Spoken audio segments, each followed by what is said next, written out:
diciembre, buena parte de ellos venezolanos. Nos acompaña el profesor y economista Daniel Cadenas. Con él vamos a hablar acerca del telón de fondo de esta crisis. Una de las razones que ha provocado el mayor éxodo que ha visto la región, uno de los más grandes del planeta. Profesor, gracias por atendernos. Muy buenos días. Buenos días, María Alejandra. Un gusto siempre por tu gentil invitación.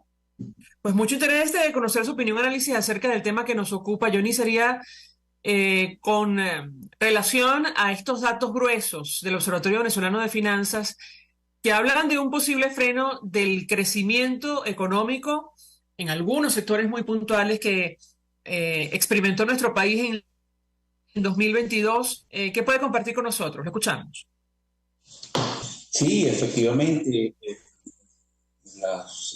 los datos que produce el Observatorio Venezolano de Finanzas, que son bastante pertinentes porque se publican mucho antes que el PIB, que debería responsablemente publicar a tiempo el Banco Central, indican que hay una desaceleración de esa variación o tasa de variación positiva del Producto Interno Bruto a tasas bastante significativas y que, bueno, solemos equiparar con crecimiento económico, ¿no? Se nota que en la tasa del primer trimestre reportada por ellos es de aproximadamente 19%, 18 y algo por ciento, y ya para el último trimestre es 9 y tantos por ciento. Entonces, claro, eso significa que la tasa de crecimiento entre el primer y el cuarto trimestre pues se redujo significativamente, más específicamente se redujo a la mitad. Y esto era de esperarse, fue advertido a tiempo por distintos analistas, no debería ser un misterio, porque bueno, hay varias razones que la explican. Una es que uno de los principales drivers o causas explicativas de esa tasa de variación positiva que se vio en los dos últimos trimestres de 2021 y los dos primeros trimestres de 2022 es el incremento de la producción petrolera, el cual se estabilizó.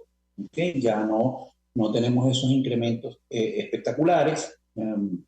Y bueno, no se observaron en los dos últimos trimestres, la producción se estabilizó alrededor de los 600 y tantos mil barriles, 700 mil, podamos decir, en unos redondos aproximadamente, y no siguió creciendo. Otra causa es que las variables de tipo real que explican o podrían explicar una fase expansiva del ciclo, como el salario real o el ingreso real de los hogares y de los trabajadores, se vieron severamente afectadas por la desestabilización de nuevo de la inflación, ¿okay? Que se salió de control de nuevo. ¿Y cuál es la tercera causa que está vinculada con esta segunda causa? ¿O es la causa raíz? Bueno, que se establecieron medidas desde el Ejecutivo, desde el gobierno, para revertir el proceso de dolarización, medidas que de alguna manera contribuyen a exacerbar el desorden monetario y trataron de forzar de nuevo el uso del bolívar, estableciendo fricciones a las transacciones en dólares, ¿verdad? Y encareciéndolas, y por tanto, como la actividad económica se refleja o se materializa en transacciones económicas, compra y venta, en intercambios en el mercado, pues al tú dificultar eso, al tú hacerlo más costoso, más difícil, pues obviamente la actividad económica se ve afectada. Eso yo diría que son las tres principales causas de esa desaceleración que la seguiremos observando, puede ser la tendencia. Tenemos a alguien que conoce perfectamente lo que está ocurriendo, sobre todo con el sector privado. El presidente de Conindustria se suma a nuestra mesa de debate con el profesor Daniel Cadenas, Luigi Picela. Lo vemos en nuestra sala de Zoom. Le agradecemos recibir nuestra comunicación. Gracias por atendernos. Buenos días. Buenos días a todos y gracias a ustedes por el contacto. Pues mucho interés de conocer la información que pueda compartir con nosotros. El profesor Daniel Cadenas explicaba por qué eh, está freno en la actividad económica al cierre de 2022 en comparación con los números que arrojó el primer trimestre el año pasado. ¿Qué puede compartir con nosotros a la luz de la información que maneja en el sector industrial. Lo escuchamos. Sí, el sector industrial tiene 7 trimestres consecutivos creciendo. Digo, los 4 del 2021 y los 3 del 2022, los cuales son los que nosotros medimos en nuestra encuesta de coyuntura. En el tercer trimestre, si bien todavía no tenemos la cifra, es evidente, notorio, que hubo una desaceleración en el crecimiento que teníamos, ¿no? Motivado, lamentablemente entré un poco tarde y no escuché la totalidad de la exposición del compañero, pero coincido totalmente lo último que escuché. En principio, ¿cuáles son las causas que incidieron en ese trimestre? En primer lugar, existe desde hace mucho tiempo un rezago en la tasa cambiaria, es decir, la inflación ha venido superando lo que es la devaluación o la depreciación de la moneda, como lo queramos llamar. Esta se ha hecho de manera artificial porque el Banco Central interviene para controlar la misma y de una manera artificial ir controlando la inflación. Esto trae como consecuencia principal de que favorece a los productos importados porque ellos están en mejor condición en detrimento de la producción nacional. Esta política con la cual nosotros no estamos de acuerdo, nosotros lo que siempre hemos dicho, que la inflación y el ajuste de la tasa cambiaria deben ir más o menos de la mano de manera tal de no crear ninguna distorsión. Esto evidentemente al Banco Central no poder este, controlarlo, bueno, tarde o temprano este rezago en la tasa cambiaria iba a florecer, trayendo como consecuencia un nivel de inflación un poco más alto en el mes, deteriorando evidentemente el poder adquisitivo de las remuneraciones de algunos trabajadores que perciben en bolívares. No es el caso de la industria y el sector privado que remunera en dólares o a la tasa cambiaria, pero sí evidentemente ocasionó la desaceleración de lo que era el crecimiento que veníamos obteniendo. La última medición que nosotros tenemos del valor agregado manufacturero en noviembre, reflejaba que estábamos con respecto al año anterior en un 12% de crecimiento. Evidentemente, para el mes de diciembre, se puede estar ubicando en el total del año alrededor de un 9% aproximadamente.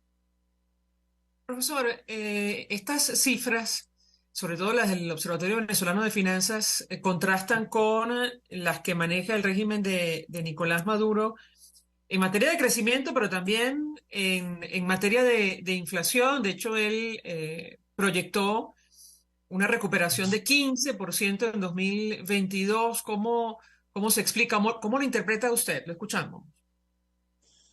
Fíjate, María Alejandra, claro, no, el problema para analizar las cifras del gobierno, que hemos hablado varias veces de ese tema, es que hay un misterio allí, porque para cualquiera que trabaja haciendo proyecciones en economía en Venezuela, lo hace sobre la base de un modelo de proyección. Esos modelos de proyección tienen que ser calibrados periódicamente contra los datos oficiales. ¿Cuál es el problema? Que el gobierno solamente ha publicado el PIB y desagregado durante los 5 últimos trimestres, que son los que tienen una tasa de crecimiento o variación positiva del PIB. No sabemos qué ha pasado desde el segundo trimestre de 2019 hasta el segundo trimestre de 2021. No está la serie completa, no se puede incorporar, y entonces, bueno, todos los modelos andan más o menos de su cuenta, ¿no? Las estimaciones del Observatorio Venezolano de Finanzas, estoy seguro, se basan en un modelo, ¿okay?, que usa datos. El problema está en que, bueno, los datos que tenemos disponibles para incorporar en los modelos cada vez son más limitados. De allí se pueden explicar algunas diferencias, porque obviamente el Banco Central maneja la data primaria que se utiliza para fabricar el PIB. Ahora, yo sí llamo la atención una cosa, que es que a pesar de que hay una diferencia, ¿verdad?, en los datos que produce el Observatorio de Finanzas con respecto a los de el Banco Central o lo que dice el gobierno, los órdenes de magnitud no son sustancialmente diferentes. O sea, las tasas que está reportando el Observatorio de Finanzas son bastante elevadas, ¿no? Lo que pasa es que, claro, obviamente son menores que las que ha reportado el banco, que, bueno, son bastante grandes. Pero cuando tú sacas el promedio, la tasa de crecimiento promedio del año, que está reportando el observatorio da algo más de 13%, 13 y tantos por ciento, lo cual no difiere mucho del 15% que dice Maduro, o que dijo Maduro que se creció en el año 2022. Entonces, andan por allí cerca. El problema está en que las dudas que se presentan son de otro orden, son de orden técnico, que verdaderamente no creo que valga la pena porque pues, son temas muy complejos para analizar la veracidad tanto de las cifras del banco como de todos los que hacemos proyecciones, pero andan por allí por el mismo orden de magnitud. Ahora, las proyecciones para este 2023, le pregunto a Luigi Picela, tomando en consideración este freno que ustedes también han registrado en el sector industrial, ¿qué puede compartir con nosotros? Lo escuchamos. Y nosotros, incluso los primeros días de enero, volvimos a evaluar las cifras. Y las cifras las mantenemos. Nosotros estimamos que vamos a crecer entre un 5 y un 7% de lo que es el valor agregado manufacturero. Esto, evidentemente, se constituye en un reto para nosotros en ir corrigiendo los 5 principales factores que inciden en la producción. En primer lugar, es la competencia de los productos importados. Eh, Esto se ha venido más o menos atacando. En primer lugar, ¿qué ocasionaba ello? Bueno, el hecho de nosotros, si bien hemos pasado del año 2021 al 2000, a casi el cierre del 2022 a un 38.5% de utilización en la capacidad instalada, somos ineficientes todavía. Nos comparamos con Brasil y Colombia, ellos trabajan un 82. El rezago en la tasa cambiaria es un factor que incide en ello en la producción nacional, ya que si bien el ajuste a la tasa cambiaria del año 2022 está muy cerca, pues por darte un ejemplo, en el año 2021 la inflación llegó a 686%, mientras que el ajuste a la tasa cambiaria un poco menos de la mitad, es decir, 315. Otro de los factores importantes es la competencia de los productos importados. Hemos venido trabajando con ellos y en el último decreto salen 567 productos de esa lista de productos importados exonerados de impuestos y de IVA. El otro problema puntual y que nos hace ser menos competitivos son los altos tributos, los excesivos tributos fiscales y parafiscales. Uno de ellos que se va a lograr controlar una vez se apruebe en segunda discusión lo que se refiere a la ley de tributaria municipal y estatal no ha sido aprobada en segunda discusión, nos sigue afectando todavía.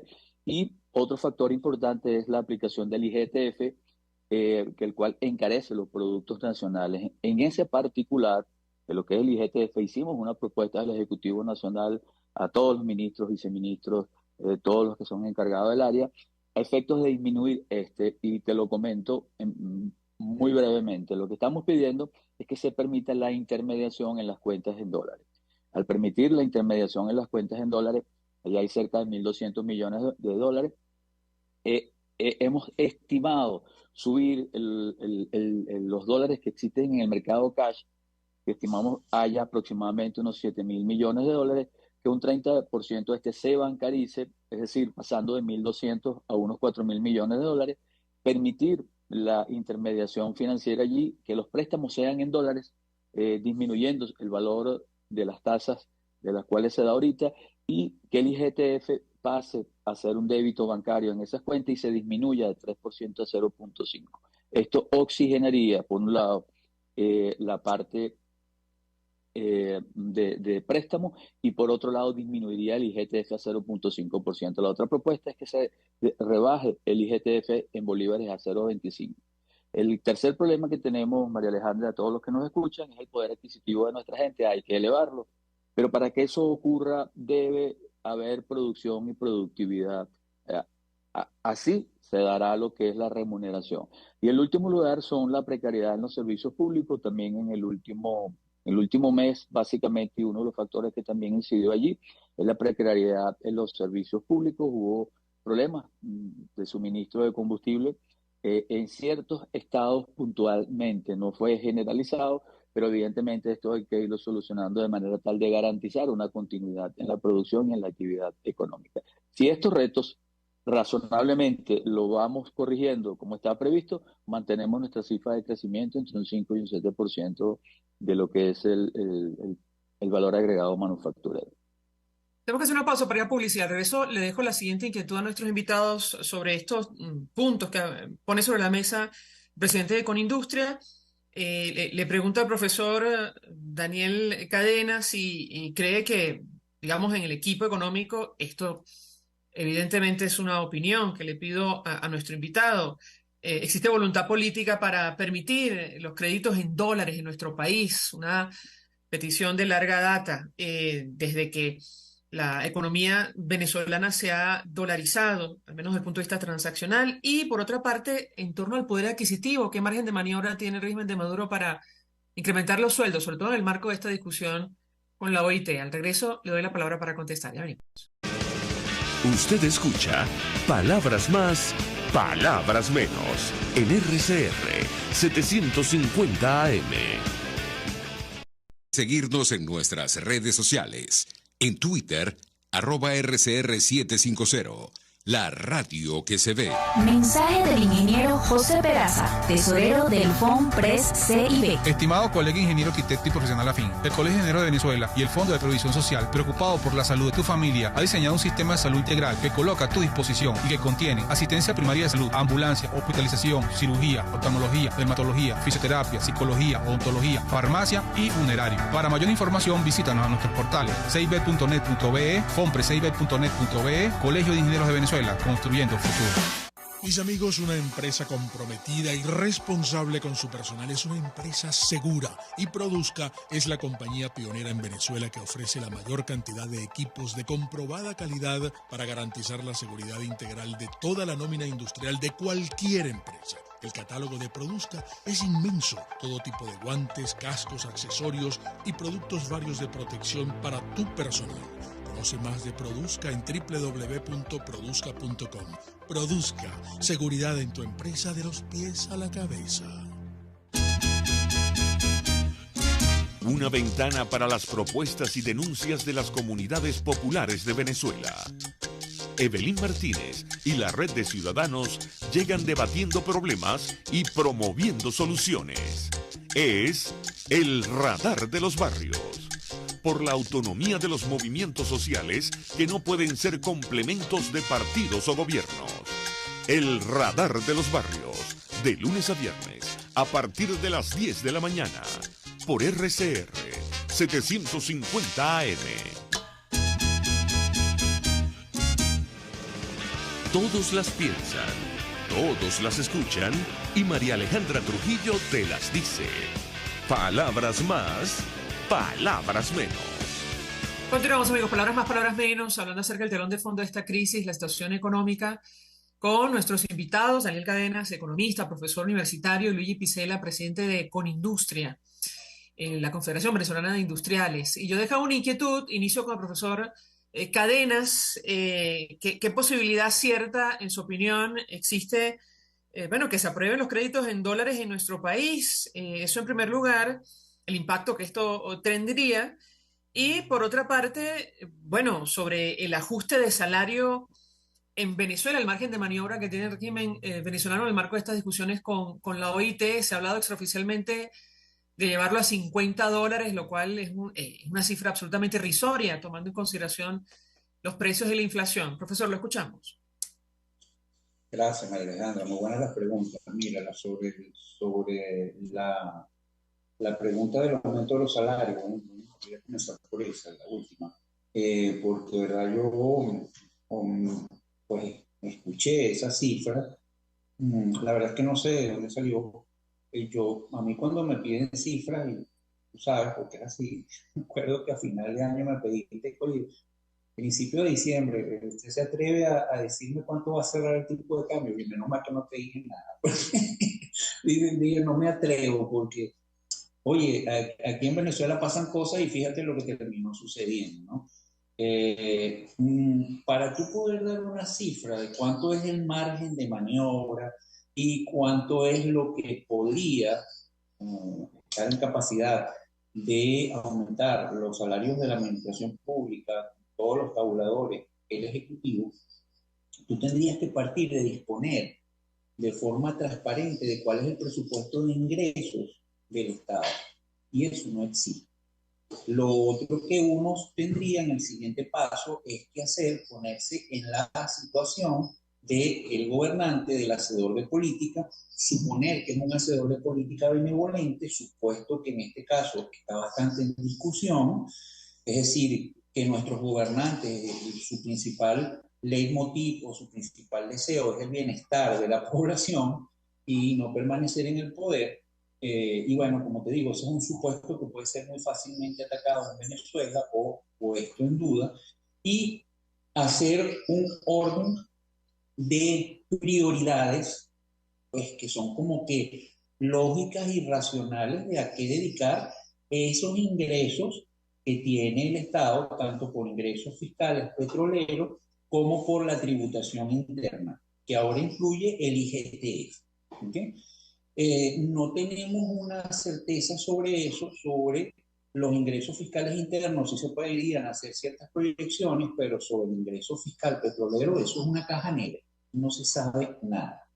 Entonces, se tiene duda de eso y luego, pues bueno, si uno hiciese un proceso de jerarquización, obviamente que hay tres cosas que se deberían jerarquizar y pasar lo demás a un segundo plano, que son salud, educación y seguridad, que son como que digamos las tres funciones fundamentales de un Estado. ¿Okay? Entonces, uno supondría que un Estado racional tendría, dada la limitación que tiene de todo tipo, un plan para deshacerse ya de ese poco de empresas del Estado que son unos carcamanes que no producen nada sino costos y gastos.